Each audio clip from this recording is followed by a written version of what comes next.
Over the 12 years, I went from just being an undergraduate to I got married, and we bought a house, and I have 2 cats. So it got to be a lot different when I was in my PhD program. In my bachelor's, I was working on, so like I said, like classes and kind of focusing more on just general, for aerospace, general aircraft design. Got to do study abroad, I got to do a research opportunity.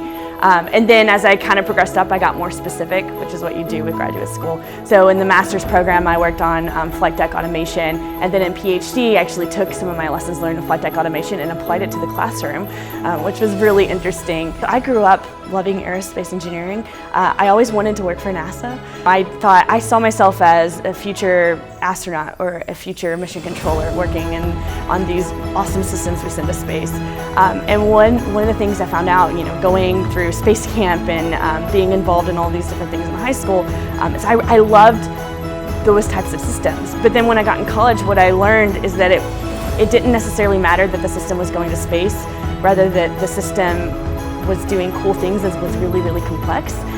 As an undergraduate, you don't always see the efforts or you don't always recognize the efforts that faculty members are putting into their students, and not just the classroom, but in the one-on-one interactions. And I think that over the years, I got to see how much the faculty really does care. The Clough Undergraduate Learning Center didn't exist when I started. Actually, when I started grad school, that was still being finished. So having a Starbucks so close to my building is huge. A location where you can go and you can just sit and you have so many students around you and they're all tackling these crazy challenges. You have the whiteboards that are sitting next to you, and you have one student working on differential equations and then the other student working on their PhD thesis, and they're sitting in booths next to each other.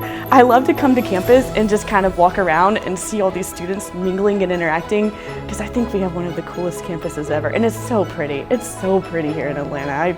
I really love it. If I ever have to leave, I'm gonna miss all the trees and being able to come to Midtown and just kind of walk around and enjoy all the sights.